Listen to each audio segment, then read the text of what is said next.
Good morning વિદ્યાર્થી મિત્રો। આજે આપણે એક્ટિવ અને પેસિવ વોઇસ વિશે આપણે સમજીએ છીએ। એક્ટિવ વોઇસ અને પેસિવ વોઇસ એક એવી વાક્ય રચના છે કે જે દરેક ધોરણમાં આપણે ઉપયોગી છે। આમ જોઈએ તો અંગ્રેજી ભાષામાં એનો ઉપયોગ ખૂબ જ થાય છે। એમાં આપણે પહેલા એક્ટિવ વોઇસ અને પેસિવ વોઇસમાં જે શબ્દ છે એ સમજીએ। એમાં એક્ટિવ એટલે કે સક્રિય અથવા ચપળ। એવી રીતે એનું વિરુદ્ધાર્થી શબ્દ જોઈએ તો એક્ટિવનું વિરુદ્ધાર્થી પેસિવ થાય। પેસિવ એટલે નિષ્ક્રિય, એક્ટિવનું વિરુદ્ધાર્થી પેસિવ છે। આમ જોઈએ તો આ બે શબ્દોમાં જ આપણે એની વ્યાખ્યા સમજાય છે। એક્ટિવ વોઇસ આપણે એને કહીએ કે જે વાક્ય રચનાની અંદર કર્તા ત્યાં સક્રિય હોય, એટલે કે ચપળ હોય, એટલે કે સૌપ્રથમ આવે તો એને આપણે એક્ટિવ વોઇસ કહીએ છીએ, જેને આપણે ગુજરાતીમાં કર્તરી રચના કહીએ છીએ। કર્તરી રચના એટલે કે સૌપ્રથમ જે વાક્યમાં કર્તા આવતો હોય એને આપણે કર્તરી રચના કહીએ છીએ, કે જેનો ઉપયોગ આપણે અંગ્રેજી ભાષામાં માત્ર એમ કહીએ કે 5% થાય છે। જ્યારે પેસિવ વોઇસ છે એમાં કર્મ સૌપ્રથમ આવે છે અને કર્તા છે એ નિષ્ક્રિય બની જાય છે। એટલે કે કર્તા અમુક વાક્યોમાં આવે અને અમુક વાક્યમાં ન પણ આવે, એટલે કે કર્તા વિના પણ વાક્ય બની શકે છે। એટલે એવા વાક્યોને આપણે પેસિવ વોઇસ કહીએ છીએ કે જેની અંદર કર્તા નિષ્ક્રિય છે અને કર્મ સક્રિય છે। કર્મ છે ચપળ છે, એટલે કે કર્મ છે સૌપ્રથમ આવે છે, એટલે આપણે એને પેસિવ વોઇસ કહીએ છીએ। પહેલા તો આપણે બધા શબ્દો જાણી લઈએ જેનો ઉપયોગ આપણે જોઈએ। પેસિવ વોઇસની અંદર આ 90 થી 95% આ વાક્ય રચનાનો ઉપયોગ થાય છે। ન્યૂઝમાં, ન્યૂઝપેપર્સમાં આપણે જોઈએ છે। એવી જ રીતે કોઈ પણ જાહેરાતો, એટલે કે કોઈ પણ ટીવી એડ્સ હોય એની અંદર આપણે જોઈએ કે પેસિવ વોઇસની વાક્ય રચનાનો જ ઉપયોગ થાય છે। એટલે કે 90 થી 95% જે વાક્ય રચનાનો ઉપયોગ થતો હોય તો એ વાક્ય રચના છે આપણે શીખવી જરૂરી બની જાય છે, કે જેથી આપણે એ સમજી શકીએ। આપણે ઇંગ્લિશ ન્યૂઝ પણ આપણે જે ટીવીમાં આવતા હોય છે એ પણ આપણે સમજી શકીએ।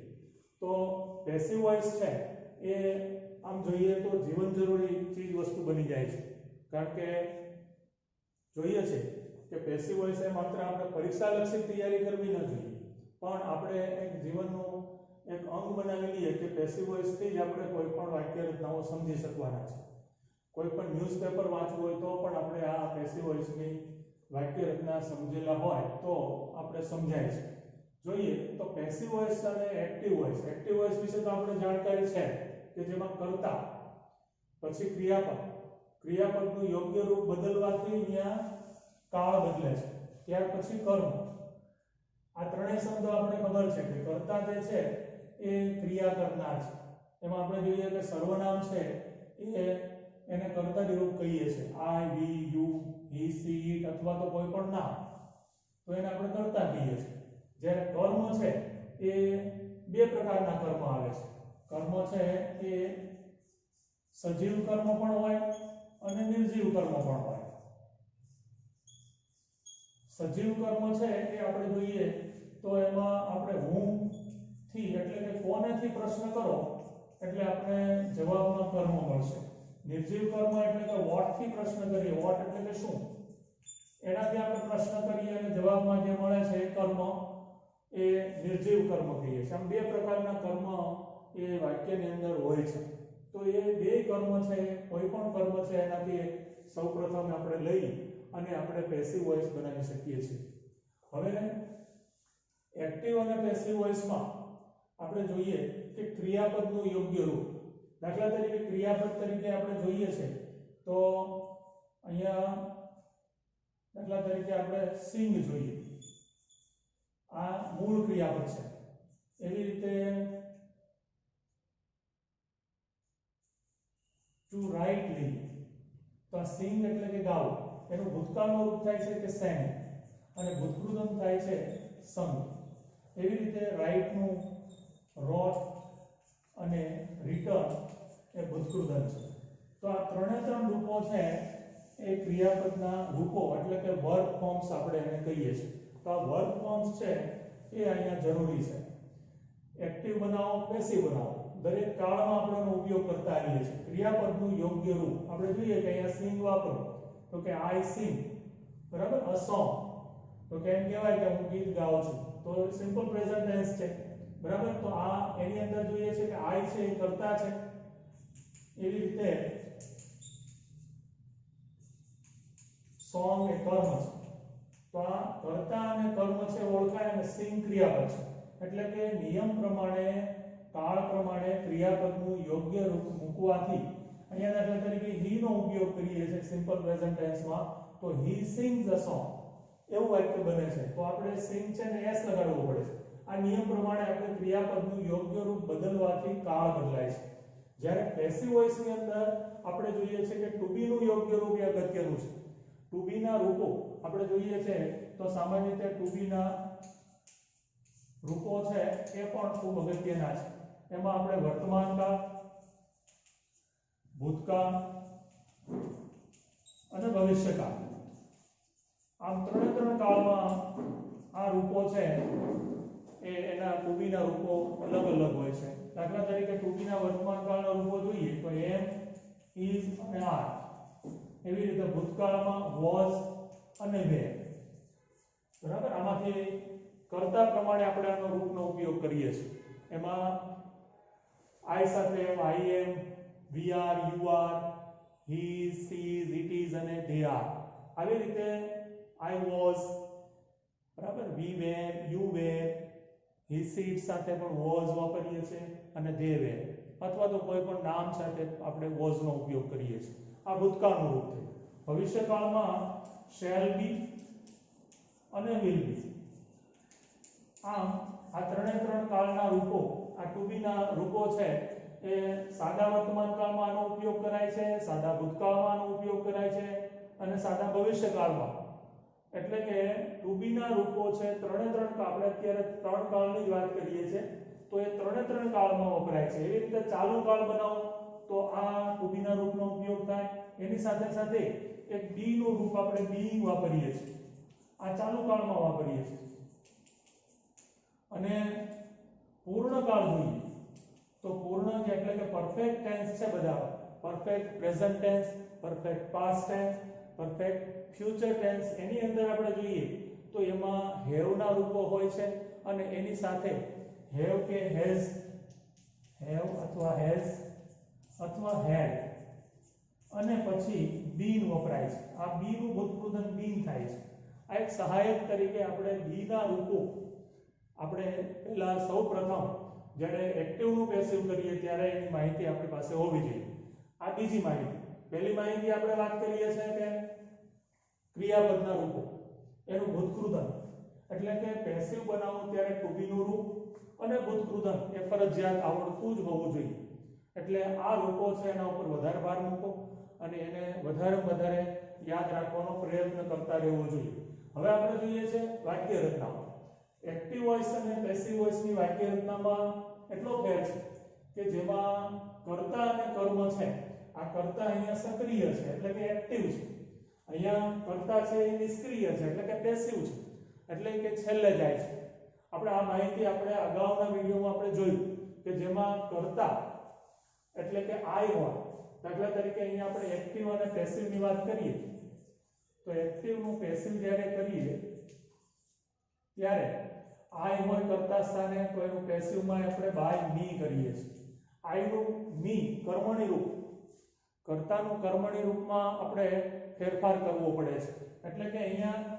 આની સાથે અહીંયા જો I હોય તો અહીંયા પેસિવ વોઇસ કરો ત્યારે બાય મી એમાં ફેરફાર કરવો પડે છે આવી જ રીતે અહીંયા જોઈએ તો કે મી હોય સોરી યુ અહીંયા દાખલા તરીકે વી હોય તો અહીંયા બાય us નો ઉપયોગ થાય છે એવી રીતે યુ હોય તો બાય યુ એવી રીતે અને બહુવચનમાં પણ યુ નો યુઝ રહે છે એટલે કે બાય યુ એવી રીતે હી કરતા સ્થાને હોય તો પેસિવ કરો ત્યારે બાય હિમ એ છેલ્લે જાય છે એવી રીતે હી હર સી હોય તો સી માં પણ બાય હર થઈ જાય છે ઈટ હોય તો બાય ઇટ એવો ફેરફાર થાય છે અને ધે હોય તો બાય ધેમ આપણે આગળના સર્વનામના ઉપયોગમાં આ એનો ઉપયોગ શીખેલા છે. તો આપણે એક્ટિવ અને પેસિવ જ્યારે કરીએ ત્યારે એક્ટિવ વોઇસમાં જે કર્તાના સ્થાને હોય એ પેસિવ વોઇસમાં કર્મના સ્થાને એટલે કે છેલ્લે જાય છે, જેથી આપણે કર્મણી રૂપ આ રીતે બાય મી, બાય અસ અથવા તો નામ હોય. દાખલા તરીકે અહીંયા નામ તરીકે આપણે જોઈએ તો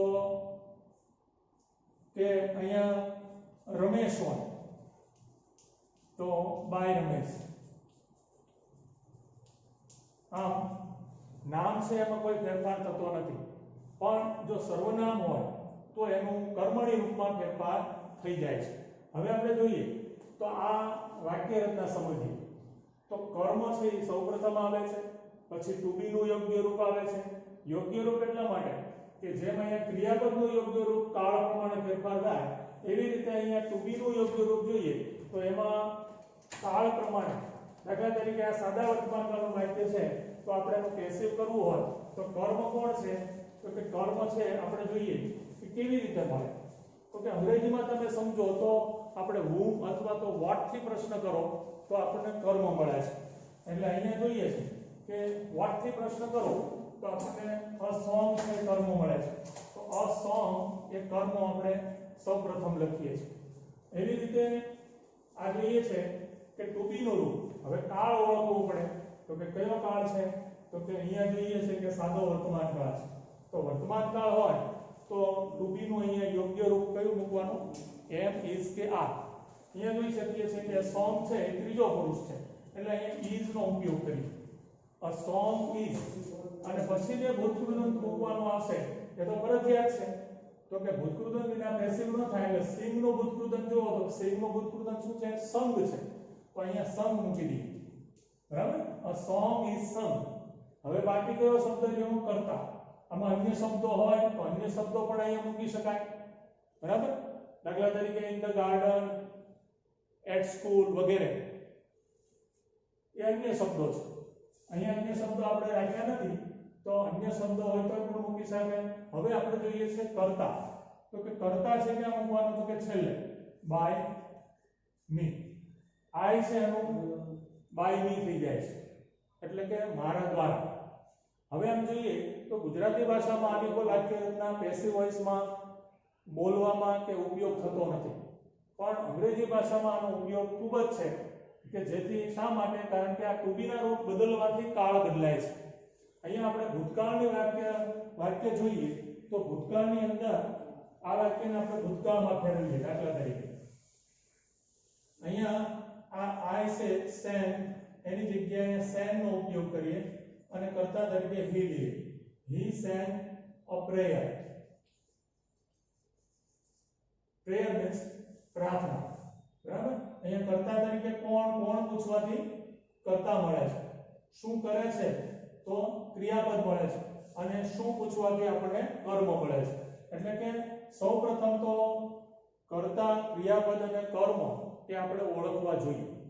તો કે કઈ રીતે ઓળખી શકાય? તો કે આ સૌપ્રથમ આવે છે હી અને કોણ પૂછવાથી ક્રિયા કોણ કરે છે તો કે હી અને શું કરે છે તો કે પ્રાર્થના. બરાબર? શું ગાય છે તો કે પ્રાર્થના ગાય છે. એટલે કે હી સેન અ પ્રેયર. તો આમાં કયા કાળમાં છે આપણે જોઈ શકીએ છીએ તો કે સેન એટલે કે ગાયું. આ ભૂતકાળનું રૂપ છે. આ ક્રિયાપદનું રૂપ છે, મૂળ ક્રિયાપદ છે. આ ભૂતકાળનું રૂપ છે અને આ ભૂતકૃદંત છે. બરાબર? આ ભૂતકાળનું રૂપ છે એટલે કે સાદો ભૂતકાળ છે. હવે જો આ સાદા ભૂતકાળનું વાક્ય હોય તો આપણે એનું પેસિવ કરીએ તો અહીંયા જોઈ શકીએ છીએ કે અ સોંગ એ કર્મ. અહીંયા સોંગ ની જગ્યાએ આપણે પ્રેયર લઈએ છીએ. અ prayer was.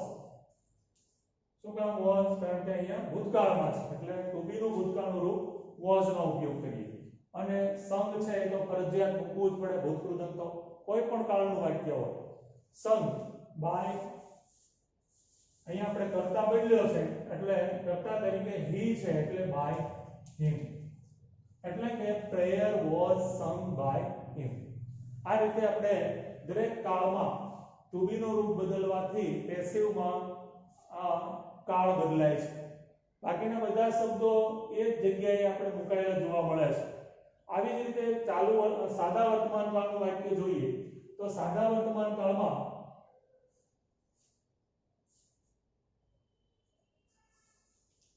Meena will write a letter. Meena will write a letter. આપણે જોઈએ છે કે ભવિષ્યકાળમાં will વપરાય એટલે સાદો ભવિષ્યકાળ છે. તો આ એક્ટિવ વોઇસમાં સાદો ભવિષ્યકાળ છે. he will write sorry Meena will write a letter. તો અહીંયા આપણે જોઈએ તો એનું પેસિવ કરવું હોય તો કર્મ તરીકે કોણ છે a letter. a letter હવે ભવિષ્યકાળ છે વાક્ય ભવિષ્યકાળમાં છે એટલે કે ભવિષ્યકાળનું ટુ બી નું રૂપ મૂકવાનું. ભવિષ્યકાળનું ટુ બી નું રૂપ છે shall be અથવા will be. તો અહીંયા ત્રીજો પુરુષ છે લેટર એટલે will be નો ઉપયોગ થશે. લેટર will be હવે રાઈટ છે તો એનો આપણે નિયમ પ્રમાણે ભૂતકૃત written. a letter will be written by Meena. નામ છે એટલે નામનું નામ જ રહેશે. પણ જો કોઈ પણ સર્વનામ આવતા હોય તો આવી રીતે તો એમાં સર્વનામનું કર્તરીનું કર્મણી રૂપમાં ફેરફાર થાય છે. તો અહીંયા આ a letter will be written by Meena આ કર્મ તરીકે આપણે પેસિવ વોઇસમાં આ રીતે વાક્ય બને છે. હવે આ ત્રણે ત્રણ કાળની વાત કરીએ તો માત્ર અહીંયા આ ભૂતકાળ હતું એટલે was, ભવિષ્યકાળ છે એટલે will be. તો માત્ર ટુ બી નું રૂપ બદલવાથી કાળ બદલાય છે. તો આ સામાન્ય રીતે આપણે એક્ટિવ નું પેસિવ વોઇસ આપણે ખૂબ અગત્યનો મુદ્દો છે. તો એના વિશે આપણે વારંવાર વાંચીએ સમજીએ અને એની વાક્ય રચનાઓ જે આવતી હોય અથવા તો વાક્યો આવતા હોય એનું આપણે એક્સરસાઇઝમાં જ્યાં એક્ટિવ નું પેસિવમાં રૂપાંતર કરવાનો પ્રયત્ન કરીએ. તો દાખલા તરીકે આપણે એક ઉદાહરણ જોઈએ. હવે આવી જ રીતે તો સામાન્ય રીતે સૌપ્રથમ આપણે વાક્ય રૂપાંતર કરીએ છીએ ત્યારે શું કર્યું તો કે સૌપ્રથમ આપણે કર્તા ક્રિયાપદ અને કર્મ ઓળખ્યા. કર્તા ક્રિયાપદને કર્મ ઓળખવાથી આપણે એક્ટિવ નું પેસિવમાં રૂપાંતર કરવું સરળ બની જાય છે. હવે આપણે જોઈએ છે કે એક્ટિવ નું પેસિવ કરીએ ત્યારે કર્તા છે એ કર્મના સ્થાને જાય છે અને કર્મ છે એ કર્તાના સ્થાને આવે છે. એટલે કે એને અદલ બદલ કરીએ છીએ. તો આપણે સૌપ્રથમ યાદ રાખીએ તો આપણે ફરીથી એક ઉદાહરણ લઈએ.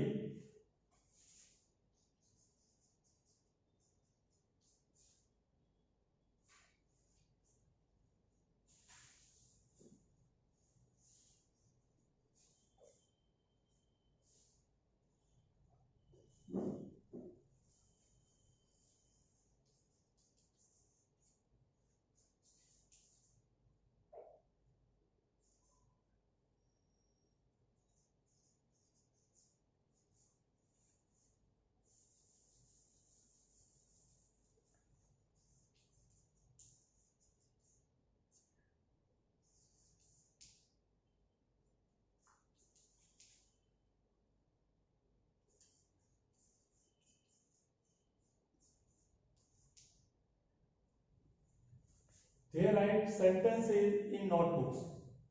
ઓકે, તો ધે છે સૌપ્રથમ તો આ વાક્ય છે વાંચી દેવાનું. આ એક્ટિવ વોઇસ છે. એક્ટિવ નું પેસિવ જ્યારે કરીએ ત્યારે પહેલા તો કર્તા ક્રિયાપદ અને કર્મ અને પછી અન્ય શબ્દો આ બધા શબ્દોને ઓળખવા જરૂરી છે. હવે આમાં કર્તા તરીકે અહીંયા ધેનો ઉપયોગ છે એનો આપણે પેસિવ કરીએ ત્યારે એક્ટિવ નો પેસિવ કરીએ ત્યારે આ ત્રણેય શબ્દો આપણે ઓળખી લઈએ. દાખલા તરીકે ન ઓળખતા આવડવું હોય તો આપણે રીતે લખી નાખીએ તો વાક્ય રચના પણ તમને ફરીથી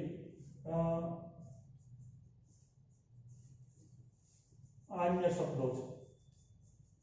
હવે આપણે આ એક્ટિવ વોઇસ છે એનું પેસિવમાં જ્યારે રૂપાંતર કરીએ ત્યારે વાક્યમાં કર્તા ક્રિયાપદ ને કર્મ અને અન્ય શબ્દો આપણે ઓળખી લીધા. હવે આનો પેસિવ જ્યારે કરીએ ત્યારે આનો સૌપ્રથમ કર્તા છે અને કર્મ છે એને અદલ બદલ કરવા પડે. તો કે આ છે કર્તા છેલ્લે જાય છે અને કર્મ છે સૌપ્રથમ આવે છે. કર્મ તરીકે આપણે જોઈએ છે સેન્ટેન્સીસ છે. તો બરાબર અને કર્તા છે એ છેલ્લે જાય છે એટલે આપણે હમણાં જોયું તો કે અહીંયા જોઈએ છે કે by him by me by Meena એ રીતે કર્તા છે એનું કર્મની રૂપમાં ફેરફાર કરવો પડે છે એટલે અહીંયા બાય ધેમ થઈ જશે બરાબર એટલે કે કર્તા અને કર્મ છે એને અદલ બદલ કર્યા એમ કહી શકીએ આવી જ રીતે રાઈટ છે એ ક્રિયાપદ છે એનું ભૂતપૂર્વ ફરજિયાત છે તો સામાન્ય રીતે રિટર્ન છે એ આ રીતે આપણે લખી શકીએ છીએ એટલે કે કોઈ પણ ક્રિયાપદ હોય પહેલા જુઓ ઓળખો અને પછી એનું ભૂતપૂર્વ કરો એટલે કે અહીંયા રિટર્ન કર્યું સેન્ટેન્સ ઇઝ પછી રિટર્ન અને બાય ધેમ આપણે જે કાળ વિશે કોઈ માહિતી નથી કાળને ઓળખ્યો જ નથી હવે આપણે છેલ્લે આપણે કાળ ઓળખી શકીએ શું કર્યું પહેલા કર્તા અને કર્મને અદલ બદલ કર્યા નિયમ પ્રમાણે પેસિવ વોઇસમાં એ રીતે આપણે કર્યા હવે ક્રિયાપદ છે એનું ભૂતકૃતન કર્યું કારણ કે આપણે પેસિવ બનાવવું હોય તો આ ફરજિયાત મૂકવા પડે હવે આપણે જોઈએ છે કે ટુ બી નું રૂપ તો કે કાળ જોવાનો તો કે કયો કાળ છે તો કે અહીંયા કર્તા પછી ક્રિયાપદ છે રાઈટ તો એનો આપણે સાદા વર્તમાન કાળમાં છે તો સાદા વર્તમાન કાળમાં એક્ટિવ નું પેસિવ કરીએ ત્યારે ટુ બી નું કયું રૂપ મુકાય છે એમ ઇઝ અથવા તો આર તો અહીંયા સેન્ટેન્સ ઇઝ એ બહુવચનમાં છે એટલે અહીંયા આપણે ટુ બી નું વર્તમાન કાળનું રૂપ કયું મૂકશું આર કારણ કે અહીં વર્તમાન કાળ છે એટલે અહીંયા આર મૂકો sentence is are written by them બરાબર એટલે આપણે શું કર્યું પહેલા કર્તા અને કર્મ છે એને અદલ બદલ કર્યા ક્રિયાપદ જે વપરાયેલો છે એનું ભૂતકૃતન મૂક્યું બરાબર આ ભૂતકૃતન છે અને પછી કાળ જોયું તો કે એક્ટિવમાં કયો કાળ છે તો સાદો વર્તમાન કાળ સિમ્પલ પ્રેઝન્ટ ટેન્સ તો આપણે અહીંયા ટુ બી નું પ્રેઝન્ટ ટેન્સ નું રૂપ મૂકવાનું આર શા માટે મૂક્યું કારણ કે અહીં કર્મ બહુવચનમાં છે જો અહીં એકવચનમાં હોત તો અહીં ઇઝ આવે પછી આ કર્તા છે એનું કોઈ મહત્વ રહેતું નથી કારણ કે એ નિષ્ક્રિય બની જાય છે એટલે કે ધ્યેય છે એનું બાય ધેમ થઈ જાય છે આવી રીતે આપણે એક્ટિવ નું પેસિવ માં રૂપાંતર કરવું બહુ સહેલું છે પેસિવ વોઇસમાં વધારેમાં વધારે આપણે પ્રેક્ટિસ કરીએ અને આ મુદ્દો છે આપણે દ્રઢ બનાવીએ અને પરીક્ષામાં પૂરેપૂરા માર્ક્સ મેળવવાનો પ્રયત્ન કરીએ ઓકે